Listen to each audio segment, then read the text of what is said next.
Welcome to Thriving Rockstar with Alex Reagan. Today's guest is Ben Cohen. How are you, Ben? Good. How you doing, man? Great, great. So I linked up with Ben recently. He's a guitar player of Powerglove, and also another band. What's the other band that you're in?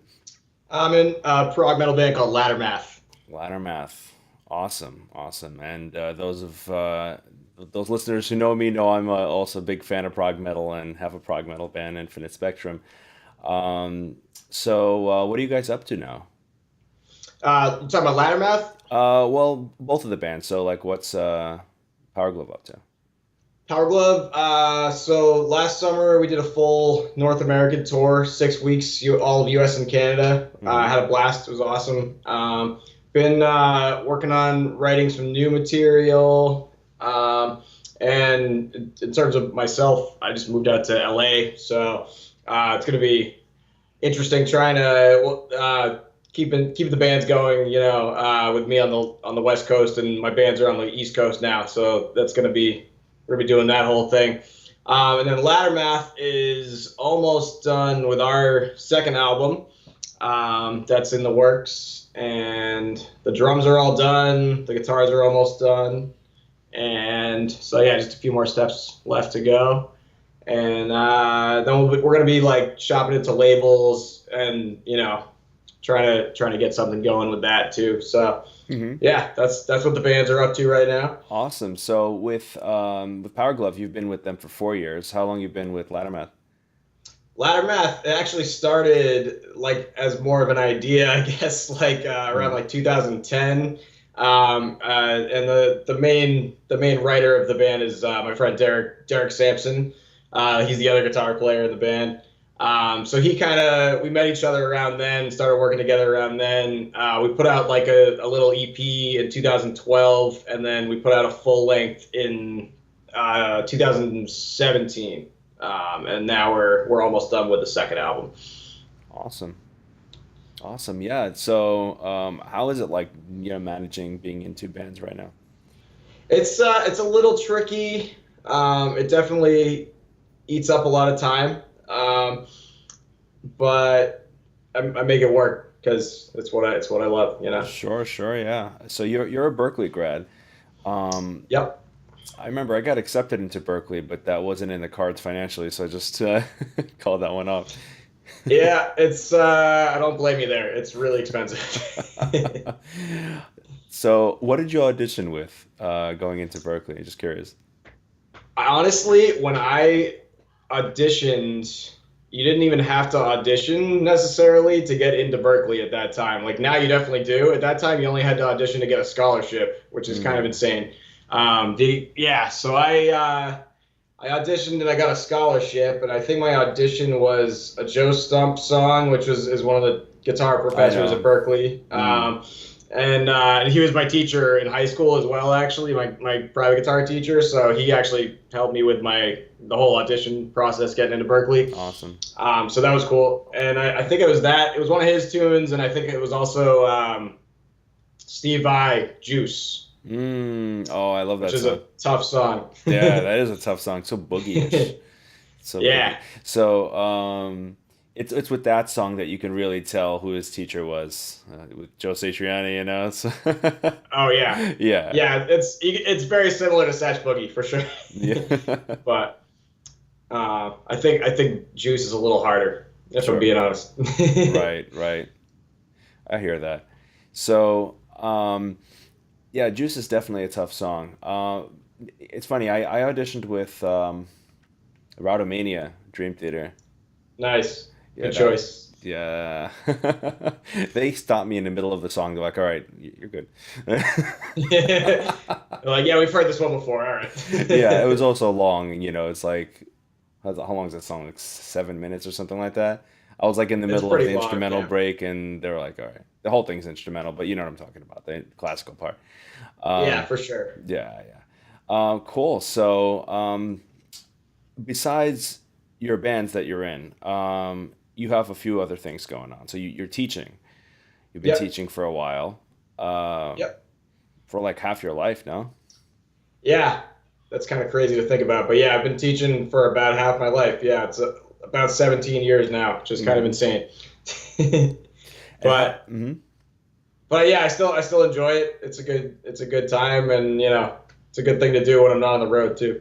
One thing I noticed, which is cool, is you have your guitar lessons for sale like a product that you could buy on Powerglove's website.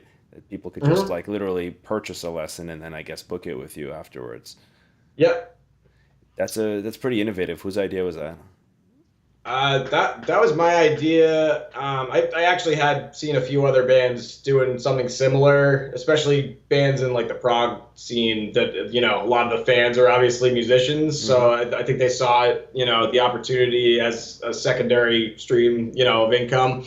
If they had it, sort of along with their other merch online to offer the lessons. So I thought that'd be a cool way to go. Hmm. Yeah. No, definitely. It's a very cool thing. So besides the teaching and the band, what else do you do for money?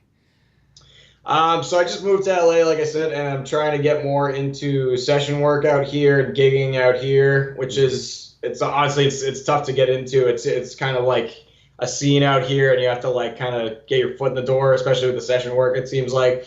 So that's been tricky, but I'm starting to work my way into it. I do session work on a website that's called metalforhire.com, which is a cool site, cool concept. It's basically just um, people who are in the metal scene and metal bands offering their services to other bands or projects who want them to record either a guitar solo on their song or like guest vocals. So I've been recording a bunch of like guest guitar solos for the most part through that site, which is a lot of fun actually. That's really cool. Yeah, I'll put that in the show notes for sure. That's I'll look into that. Um, Nice. so music business is changing and evolving in different ways, and so we have to find ways to capitalize on these changes and not be left in the dust. Ever since music For was, sure. you can't really sell music anymore for much of a profit, so we have to sort of seek different forms of revenue, and that's kind of like the conversations I like to have on here when it comes to the financial stuff. So teaching is still very viable, and also just session work, as you said, like so that's a cool tool. That's a cool way of. Would you say that website was? It's metalforhire.com. Metal for Hire. Yeah, very cool, very cool. So that Yep. that just it's one way of people, like a platform that people can connect to musicians that they like to work with or hire for whatever purposes.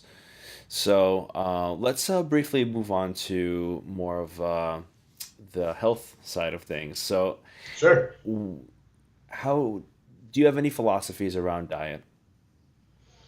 Honestly, I've never stuck to a strict diet, Hmm. but I've always tried to eat healthy for the most part. Not so much when I was in college, but most people I feel like when they're in college, they just kind of eat pizza and Chinese food all the time and like, just Yeah. to survive.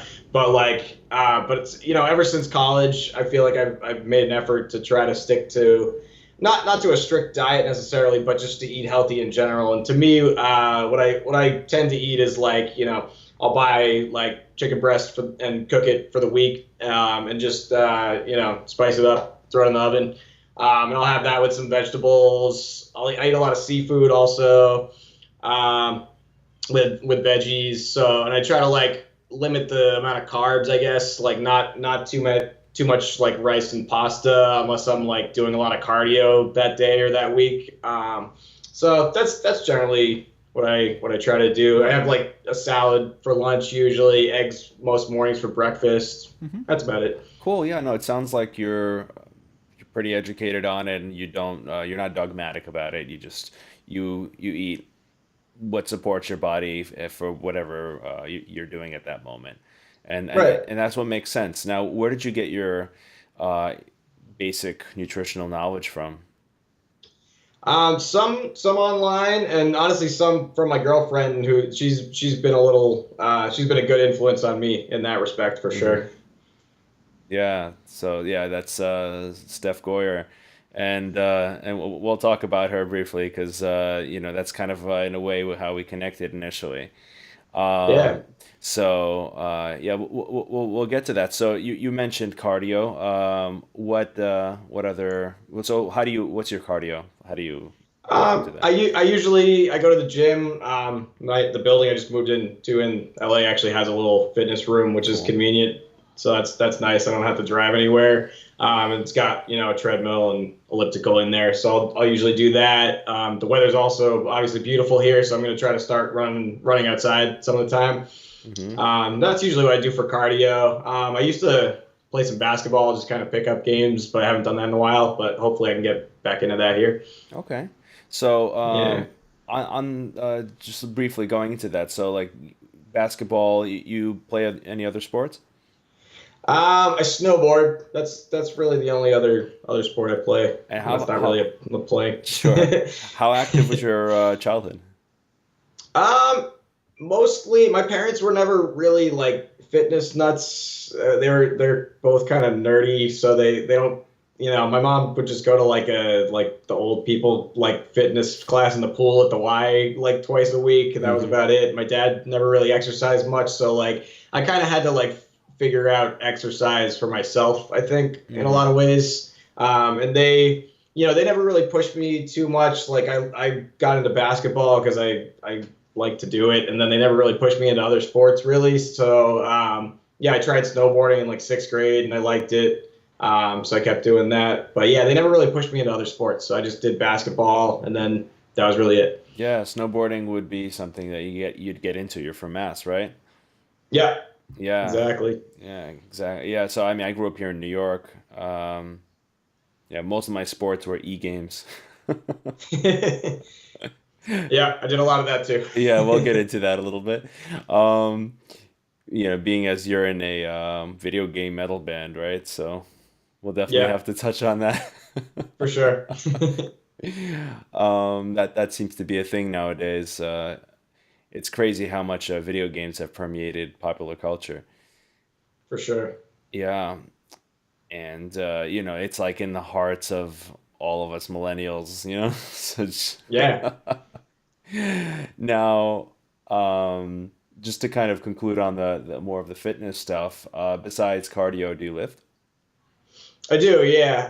Hmm. I try to lift at least like 3 times a week. I'm gonna try to up it to more than that, but it's Okay. it's, it's been tough like trying to like start making a living out here in LA. I just moved here, so it's like that's taking up most of my time right now. But yeah, I'm gonna Sure. I'm gonna try to start exercising more. Cool. Cool.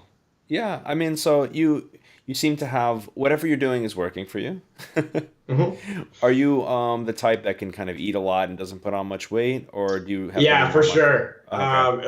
At least up to the last year or so, I've had really good metabolism. I feel like it's slowed down a little in the Okay. last year, but yeah, in general, I think I have pretty fast metabolism, so I'm lucky in that respect.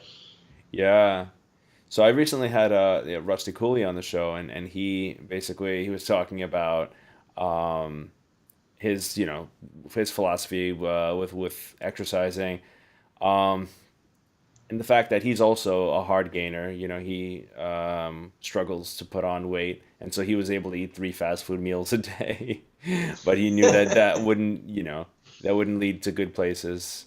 And then he had met Lee Labrada, which ended up being his trainer, and he actually teaches him guitar or taught. I don't know the tense of that. You know who that is? No. He's a Mr. Olympia or like Mr. Universe from back in the day. Okay. You know the Labrada protein drinks. No, actually. They're in a lot of delis. We call them delis, in New York. Um, Yeah, yeah. so um, so that's on fitness. It's what else I'm curious about as far as diet's concerned. Do you supplement?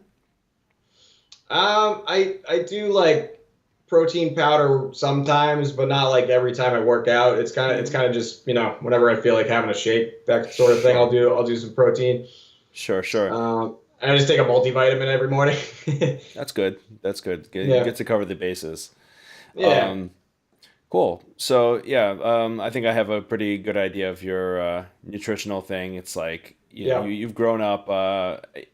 Your parents, I'm assuming, fed you vegetables, and Yep. yeah, it's not always the case, man. Like some, I've been around people who've definitely, not been exposed enough to just some good, normal, healthy food, and have grown up eating processed Yeah. stuff. It happens in this country. So, Oh yeah, I mean mhm. my parents, they, I mean, they fed me healthy stuff, but they would also like, we would have pasta, like pasta, like was my favorite food when I was a kid, and I felt like I would have it like a lot of nights a week, probably more than I should have. So I think when I left home, it took me a while to like wean off the carbs a little bit. Right, right. Yeah, yeah. Yeah, I had a lot of nonsense I was eating in my early 20s, because, you'll eat what you're comfortable cooking, or, you know, what you're used to, I right. guess. Yep. Um, so, between all the musical things you have going on, how do you manage your time? Like, what does that look like for you? Do you have It's like a tough, schedule you man. follow? What's that? Do you have a schedule you follow, or you're kind of rough about it? How do you do it? Um, So I use like the Apple Calendar. I'm an Apple guy. Hmm. Kind of forced into that when you go to Berkeley. So Yeah, that's where that started, and then yeah, I just kept doing the Apple thing after Berkeley as the well. ecosystem. Yeah, the whole ecosystem. I have the iPhone, I have a MacBook Pro, and an Apple TV, which yeah, whatever. But yeah, I use the Apple Calendar on my in the I have it in the cloud now, so it's if I change something on the calendar on my laptop, it changes on my phone, which is nice and convenient. Hmm. And then I use the reminders app for some things also, and I'll use Surrey like if I need to like remind myself of something quickly, I'll just be like, "Hey Surrey, remind me to do this at this time, or remind me when I get home to do this," which is cool because it'll actually like it knows your location. So like when you get home, it'll remind you. That's kind of cool. Um, so yeah, I try to use all the technology stuff to keep myself organized, which I have to because I'm total ADD musician. So like I have to use all this stuff to keep everything organized, or I just like forget to do everything. I hear that. So musicians, I think, are naturally just not so conscientious. Yeah, So it helps to have these tools to kind of keep us in check. for And sure. yeah, it's definitely something I talk about a lot. Just calendar is very important. For me, Yep. I try to just set repeating things, and if I set up my day, if even if I follow it like 60, 70%, I'll probably get more done than if I hadn't, you know? Yeah, exactly. I'm the same way. Yeah, like I used to like beat myself up more if I wouldn't get everything done that was on the calendar or the schedule for that day. And now I'm Mm, kind of like, well, as long as I got like a bunch of things done, then it's okay. You yeah, can't beat yourself up too much, or it's sure. just like you're Something not that, gonna want to mhm, even follow a calendar if you beat yourself up too much. sure. There's one thing I heard from Darren Hardy, which is very interesting, that was like having one focus for the day, not even two or three, just literally like picking like this day of the week or this Yeah. particular day. I will do nothing but say work on stuff for this podcast, or nothing but like band related stuff, and that really it works because you get to build up a momentum and all these things, and you don't have to kind of like, oh, I didn't get to do this thing, because you're just spending all day hammering on one thing and getting as far as you can, I guess.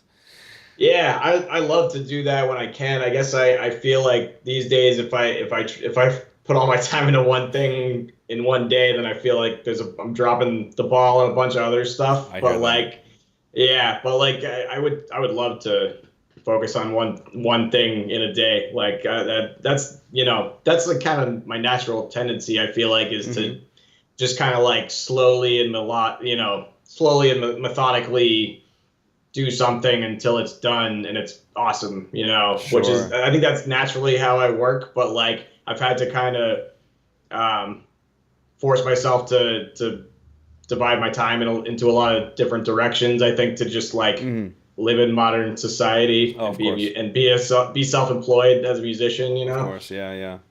Yeah. that's yeah, just I the way it hear that. goes. Yeah, yeah, it is, it is, and we have our time is, you know, if we are self-employed, then we do have some control over our time, and so hopefully that we can arrange it in such a way that it's productive for us, right? For sure. Yeah. So how do you approach practicing and from more like from a mindset point of view? In terms of like, do I schedule it or not, that kind of thing, or Well, that's more of the practical thing, but yeah, that too. Basically, like, what's your kind of what do you practice like? What do you practice, and how do you schedule that? I'm assuming since you have two bands that you're in, that material takes priority for you. right? And that honestly takes up most of my practice time. I would say at this point is just practicing the material for my bands. I get to other things as much as I can. But yeah, that takes up most of my time at this point is just learning the material for the two bands. Hmm. Yeah. And how do you go about that? Do you kind of like learn the songs linearly? Do you break up the songs into like techniques? And so like whenever you're working on sweep picking, you work on all the sweep picking from all the different songs, or Hmm.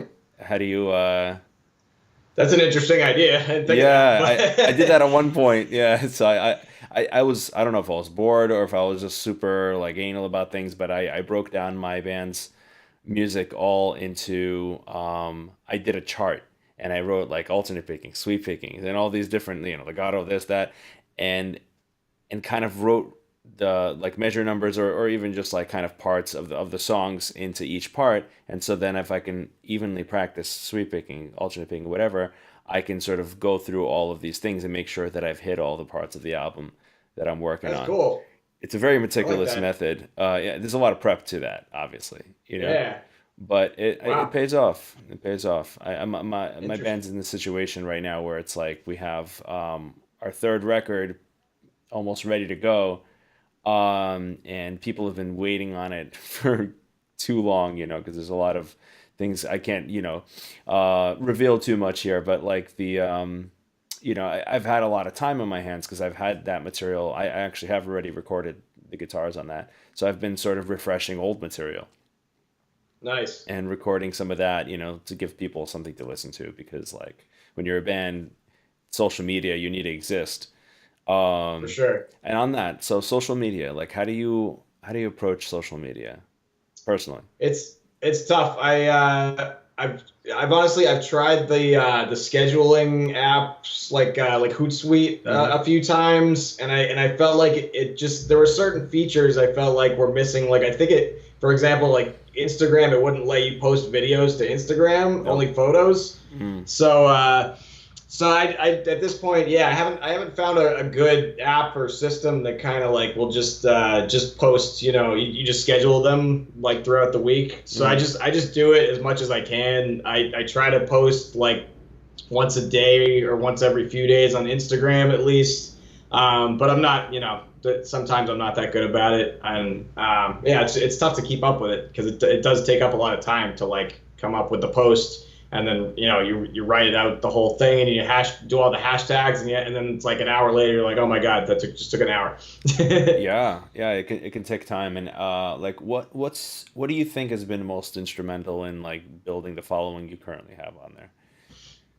On Instagram specifically, Hmm. um, I think the hashtagging is the biggest thing. Just like doing a ton of hashtags on all the posts, Hmm. um, and that and just posting as consistently as you can, and just and like good quality content that people want to see, not just memes. I think although people seem to want to see memes, but yeah, just posting consistent quality content. I think and hashtagging it is the important thing with Instagram. Right. And do you calibrate Um, like when you post something and there's some, that doesn't get as much traction that post, maybe you kind of learn from that and calibrate.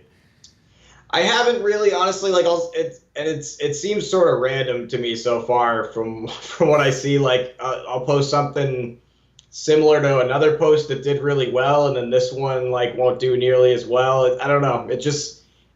Maybe it's like their algorithm like that day it didn't put me as high in the feed or whatever. Like so, not as many people are seeing it. Like it just I don't know. A lot of it seems kind of random, unfortunately. I hear that. I hear that. It's definitely hard to catch the groove and understand what the algorithms are on these things. But we have to Yeah, accept the fact that, like, this day and age, if you have a following, you have someone, you have a viable audience. And for sure. those are people who would buy a product or a service that you offer, who have the highest level of buy-in for that, rather than just a random audience that you would say target with any kind of ad or something. Right. So Yeah, absolutely. yeah, so and we're aware that even people who are famous for maybe reasons that we can't even decipher on Twitter or any of these platforms on Instagram, um, just having the following is, you know, an opportunity in and of itself, because whatever you create for them, you just have to figure out who your audience is and what can you offer them realistically, and Absolutely. Yeah. then that can be very profitable, or it can help sustain you. Um, Yeah, I'm still trying yeah, to figure it all out, honestly, myself. It's I hear it's it. a whole it's a whole new world, and it's constantly changing, and it's tricky. It definitely is tricky. It definitely is tricky. So let's kind of shift to the relationships. You're how long have you been with Steph? Over 10 years now. It's Wow, crazy. it's a long time. Yeah. So you guys have probably been through a lot together. And you're Yeah. both musicians. You're both guitar players. Yeah. We both went to Berkeley. We met at Berkeley, actually. Oh wow, there you go. So Yep. how did that happen? We were at a party, actually. Yeah. And I think we were actually like two of the only people that were like speaking English or that spoke English at this party. So it's kind of obvious, we were going to talk to each other, and yeah, we just kind of hit it off right away, and it's still going today. It's crazy. Yeah. So, all relationships go through a lot. And you guys decided to get up and move to California. Congrats on that. Thank you. So, what prompted that? Honestly, we had been thinking about it for a while. It was just kind of like a pipe dream for a long time. Just we come out to NAMM, the big music convention out here Yeah, yeah, yeah. every year, for the last, I don't know, 5 6 years. Assuming I don't have a gig or something, I'll usually come to NAMM, and every time we're just like, man, like, what are we still doing in New England? like the winter is just such a like energy sucker. I think for both of us, that's kind of what we felt like. It was just like, especially, I don't know, like the last few winters, we just both kind of felt like just getting bogged down with like just depression, and like not having as much energy in the winter. And the winter lasts like 5 months out of the year in New England. So it's Yeah. like you feel like almost half the year, you feel like I don't want to go outside. You're not getting enough vitamin D, and like, yeah, you just feel like you don't have any energy. So we were just like, so when our lease was up the last time in Boston, we were just like, let's do it. So so we did it, and it was super super scary, and it's still really scary. How long ago But was we're that? here. What's that? How long have you been there now? We've been here for about 2 months now. We moved in January. Wow. Yep. Yeah, that's very cool. You were able to go to NAMM and then just like come home so close. How far are you from LA, or are you in LA? Where are you? Yeah, we're in LA. Hmm. And it's we actually drove to NAMM this time, which I don't know if I would do it next time, where because it was about like an hour each way. Uh, Um, so I think we'll probably just get a hotel next time. But it was cool that we could actually do that this time. yeah. Yeah, yeah. Wow. So I mean, you drove every day? Hmm. Oh wow. Okay. Yeah, I drove back and forth all every day, except I took Saturday off because I was just like dead. I was like, I'm just gonna chill in the hot tub today. Well, I took Sunday off. Like I just decided Sunday was not worth going to. So Yeah, I actually like Sunday at NAMM just because it's yeah. like less busy than, I don't know. Saturday's always like the busiest day, I feel like. So I was like, I'm just not gonna go. Just due to what people told me, I just never went on Sunday. So I have no idea. It's like more of a public day, no? Sunday, I feel like Thursday and Sunday are the least busy days. Hmm. So those are like the most useful if you're actually trying to go try out a guitar or try out some Sure. gear. I feel like those are the most useful days. Saturday I feel like is just like it's just mobbed and you like can barely walk in there. What did you like at NAMM this year? Man, so many things. I love Kiesel guitars. Of course. Always brings cool new stuff. So I love checking out their booth. There it is. Yeah. Sick. Yeah, that's a nice one, man. That's the same one as Steph has. Like we have a picture together where we both have our That's right. Aries. Yeah. Yeah. Yeah. Yeah, those are beautiful guitars. I always love checking their booth out. Mm. Who else was I checking out? My buddy Dave has a guitar company called Equilibrium Oh, I know. Yeah, Guitars. I know EQ. I'm thinking about. It's funny because I'm friends with them as well. I've been thinking Yep. about working with them, and they know I'm thinking about working with them. Have you considered getting a guitar with them? I have. They're not cheap. No, no, they're not. So so yeah, I'm saving up, but it'd be nice at some point. Hmm. And I right now I have a nice deal with Jackson Guitars actually. So they hooked me up with some nice stuff. Cool. Yeah. So How long have you but been with Jackson? yeah. So I have like a kind of artist deal with them.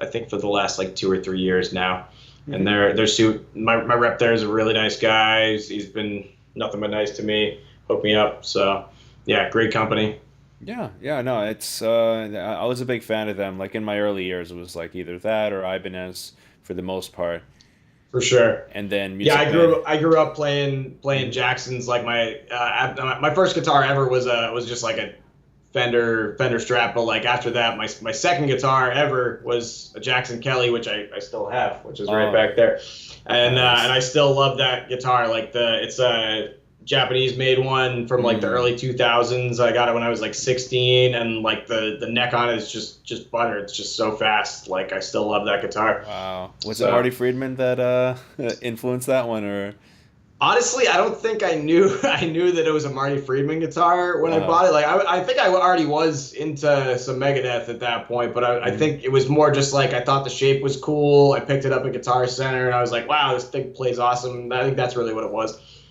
Cool, very cool. Yeah. Yep. So, more on the relationship. How do you guys do you when you go on tour? Like, how do you guys manage that? Um, I think it's always tough. Obviously, you're gonna miss your person, but just it's nice to have the technology we have now. We can FaceTime each other, Skype, whatever. Hmm. So I think that's important, and just texting back and forth during the day is important. Just keeping in touch, I think, so Right. you don't feel like you're you know not close. You gotta feel like you're still close even when you're far apart. I think that's important. Right, right. She ever come along, or she has to She work? actually on the Power Glove tour last summer. She actually came out to like I think maybe 4 or 5 shows. So that was Cool. fun. Yeah, yeah. I mean, being that she's a musician, she's there. She knows she gets it. Yeah, She gets it. absolutely.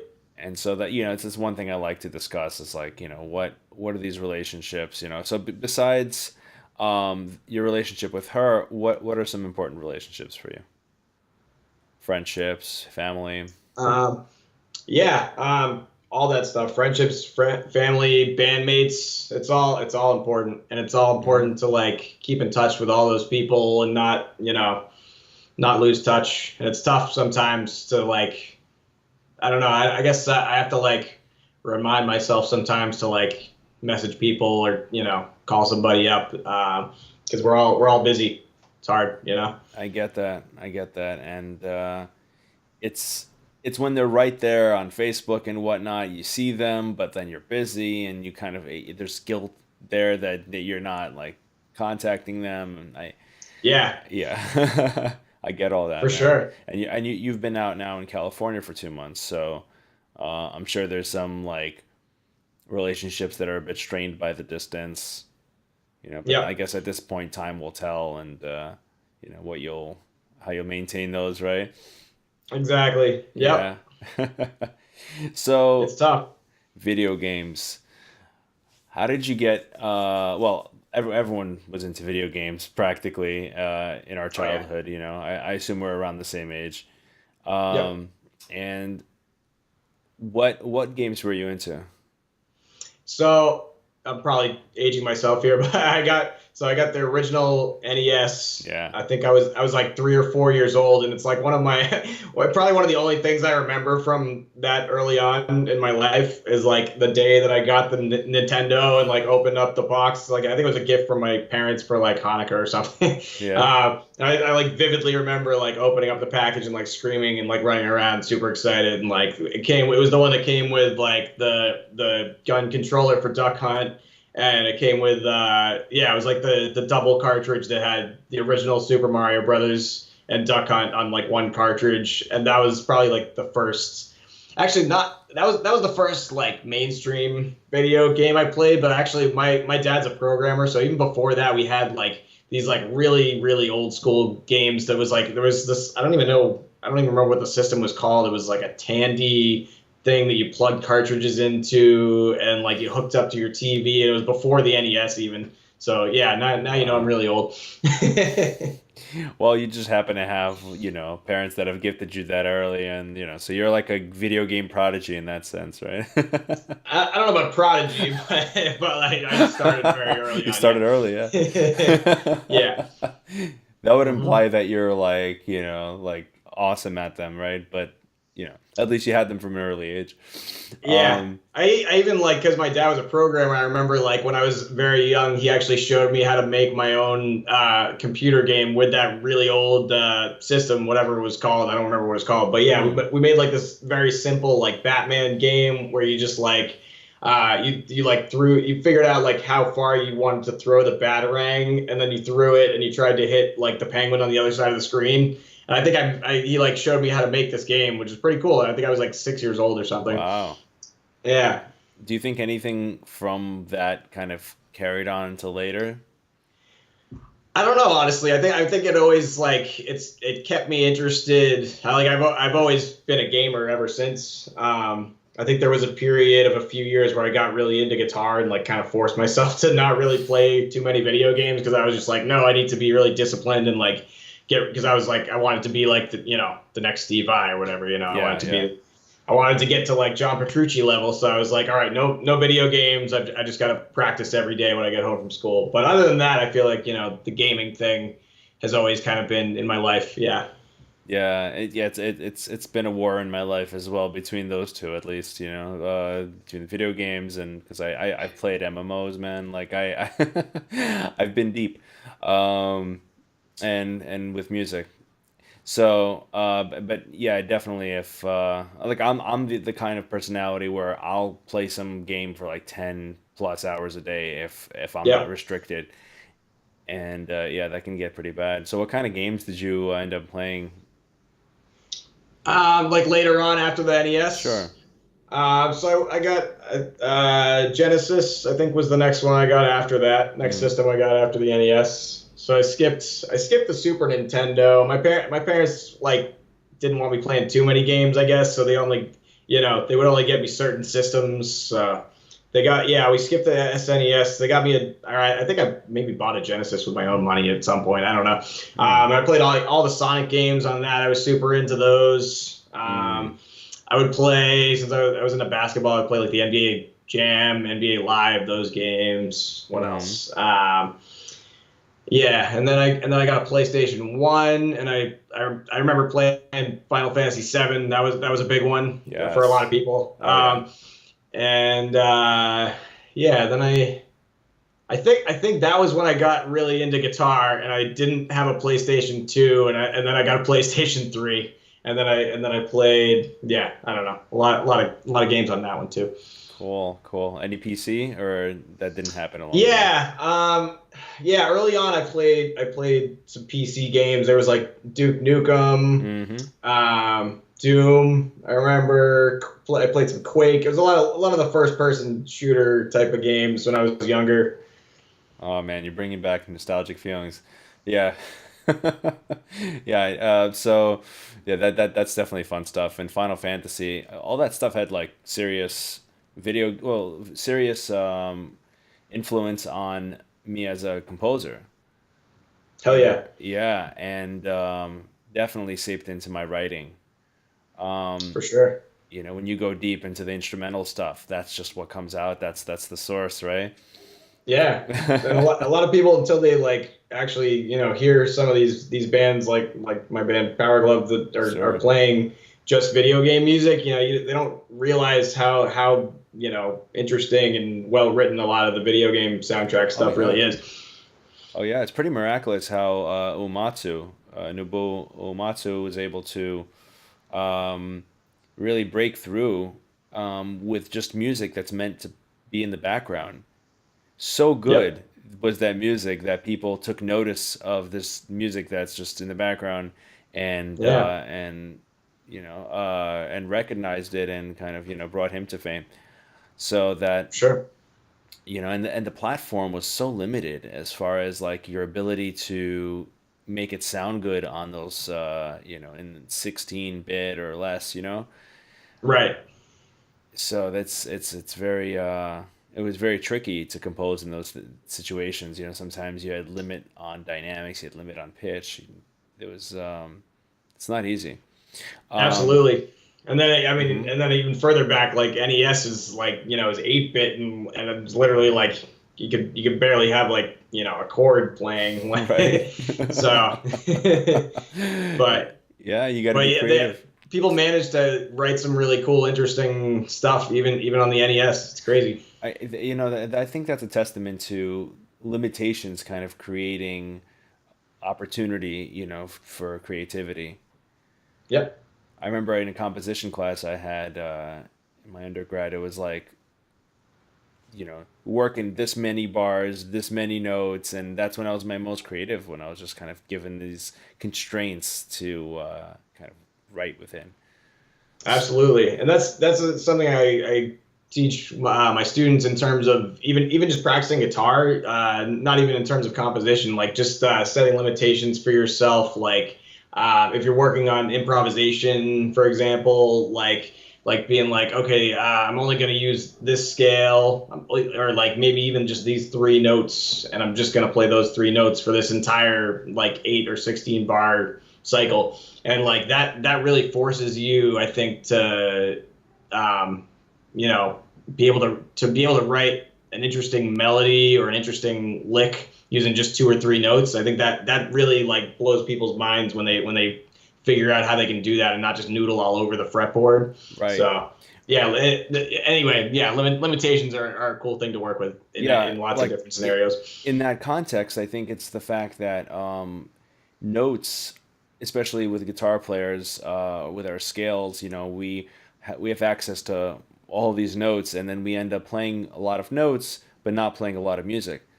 And Hmm. so we have, if we eliminate the option of all these notes, then dynamics and rhythm and timbre, all these things come into play, and then we can express ourselves with those elements rather than relying on just kind of splurting out as many notes as we can in the measure.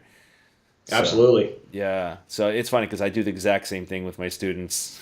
I give them like three notes of the pentatonic scale. I start them with one note, and then we Nice. kind of build it from the one note. I give them more notes because I'm like, get used to what this note sounds like over the music. Don't just kind of walk around. Just be mindful, play mindfully. Absolutely. So, what are you hoping to do in the future? Do you have any projects that you're kind of trying to develop? I got a lot of stuff on my brain that I've always wanted to do. I think it'd be cool to do a solo album at some point. Mm, But it's tough to find the time when you already got two other bands. But yeah, hopefully that'll happen at some point. And yeah, like I said earlier, trying to get into the whole session work and gigging scene out here in LA is definitely a goal. And yeah, basically just trying to make a living as a musician, and not have to resort to doing too much like Uber driving and Lyft driving. That's basically my big goal at this point is like making, if I can make the majority at least of my income off of music related things, that would be pretty awesome. Right, right. Well, you mentioned Uber driving and Lyft driving, so you've been messing around with that, I'm assuming. Yeah, yeah. So I've done that I as do some of well. that. Yeah, I've done so as well, and I think it's worth mentioning because people just assume that it's just like this thing that some migrant workers might kind of come in and just pick up for a little while, but it's actually it's a decent gig if you do it correctly at the right times, and Yeah. it's not bad, and it's flexible, right? It allows Yeah, you, I think yeah, that's the main thing is the yeah, flexibility, especially for touring musicians, is like it's tough to find a job that will let you, just leave for 6 weeks or, a month or whatever and then just come back. So Uber's definitely good in that way. yeah. It's not the Actually, best money, but it's not the best money, but I mean, I consider it like a great tool because, if I do it, I sometimes do it on Friday nights, Saturday nights because it pays to do that. Um, and honestly, that's my night out, because I'm not much of a drinker. I'd go out and I'd be the designated driver for random people, is how I look at it. that's And cool. yeah, and I talk to people and I get into animated conversations. I actually have a lot of fun doing that, Yeah, and I most like, of the time yeah, same here, man. Yeah, I have a lot of fun just like you kind of just hanging out with people driving around and you get paid for it. It's really not yeah, bad. yeah. Yeah, you get basically just paid to hang out, and just drive around. It doesn't feel like Yeah. work, so that it qualifies for me as to, like, because I've done odd jobs throughout my years, and been in real estate, and so I've been through many things. So what kind of vehicle are you using for that? I have a Subaru Forester, which of course I bought when I was back in New England, and now it's like I don't really need that here. It's Right. all-wheel drive, but Sure. it's nice to have like a larger car, I guess, for when I'm doing gigs out here, and Hmm. there are some mountains out here, so maybe it'll come in handy at some point. Sure. You may as well make use of the car for what it's for. You drove all the way from Yeah. LA? So I actually managed to get a good friend of mine to drive my car out, so me and Steph could drive in her car and just split up the driving between me and Steph. So that was nice. I didn't have to, otherwise me and Steph would have both had to drive the entire way across the country by ourselves in our own cars. So Wow. yeah, that was nice. Really cool of your friend, yeah. Did you ever Yeah. you covered his ticket back or something? Oh yeah, yeah. I paid them for sure, but Okay. like not nearly as much as the quotes that I was seeing from actual companies that wanted to drive my car across the country. Right. Like so, it was nice that I found a friend to do it instead. That sounds like an interesting gig. Just, hey, drive my car across the country. Like, where do you sign up for Yeah. that kind of thing? I heard of these like weird little things, like if somebody wants, sometimes someone wants you to drive their um camper across the country. That sounds like Yeah. fun. Yeah, my friend who did it actually was just like she was just like bored and like she's like doing merch gigs for touring bands now, but she like was just bored at home and like didn't have one of those gigs going on, so she was like just happy to like be driving across the country again, like and making some money doing it. So it was I think it was a win-win, I hope. Sure. Yeah. No, that sounds like a fun situation. Yeah. Um, Cool, very cool. Um, Yeah. and yeah, so it's interesting with the whole Uber thing. I think it's worth mentioning that that we should look. It doesn't have to be a passive income source that we find. Sometimes you could do something like that, and we have more and more opportunities for this kind of plug and play type of work, where you have these these different platforms that allow you to sort of like work whenever you're available. You turn it on, you're earning money, and you shut it For off. sure.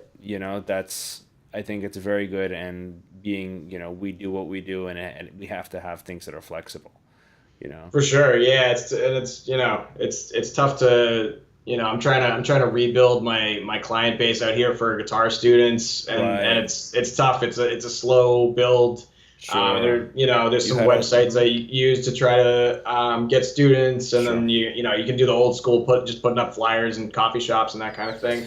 But it, Right. it takes a long time. So yeah, at this point, Mm, like it's nice to have that supplemental income when you need it. sure. So yeah. Yeah, we're in a similar place in that regard. It's funny. I've been thinking about moving somewhere because my girlfriend lives in, she's Thai, lives in Thailand. Hmm. I'm gonna be there next week. Nice. That's cool. Yeah, and but eventually we'd probably want to situate ourselves somewhere else, and I'd have to move my client base, and I've built up like I've been teaching like almost as long as you have been teaching in New Yep. York and Brooklyn, and I've built up my base here thanks to Google. Like you search guitar lessons in Brooklyn, I'm probably the guy that comes up. Oh, And that's interesting. That's good yeah, to know because Steph's yeah, been working on a little bit of that, the search engine optimization, and I'm sure, gonna start trying to get into that too. So that's good to know that you're doing that yeah. too. It pays to just pay Google for ads for a while. Hmm. To give them like I don't know, $10 a day or something. Whatever you can Yeah. muster. Um, and then you build up that way, and then once you have a client base and you maybe a referral system, something like that would probably be a good idea to kind of start building a base out there. That's another good idea I should Mm. do. Yeah, just like give people tell them like they get a free lesson or something if they refer somebody to me. Sure, sure. I remember it was actually at NAMM that I was at one of those NAMM sessions, like those NAMM and they were talking about guitar lessons. Now that was more for schools because the way NAMM kind of caters toward like big music stores and things like that. So they were talking about like your music school, but I kind of took it as an individual, and they were talking about referrals, and that referrals that work are the most effective when you have the same incentive given to the person who is doing the referring and the one referred. Mm. So they don't feel like they're winning on their friend. Yeah, Yeah. which So is also what Uber yeah, does. I think if you refer somebody, then both the referrer and the referee both get a bunch of money. Yeah, so sure. And I think that's a good same way to idea. do it. So it's just like, maybe like $30 off your next lesson and $30 off your your friend's next lesson or whatever, your friend's first Yeah, lesson. yeah, that's a great idea. I'm Hmm. probably gonna do Yeah, that. let me know how it goes. All right. So, is there anything we didn't share that you kind of want to mention on here? No, we covered a lot of ground there, I think. Yeah, yeah. We went a lot of different directions as I like to do. Cool. So, Ben Cohen, everyone, check out Power Glove and remind me. I'm sorry, the other Ben, Lattermath. Lattermath. Cool. That'll all be in the show notes of this episode. And cool to hear from you, man. Cool We'll to hear from talk you, man. soon Great again. talking to you. Catch up. Yeah. For Cheers. sure. Cheers, man.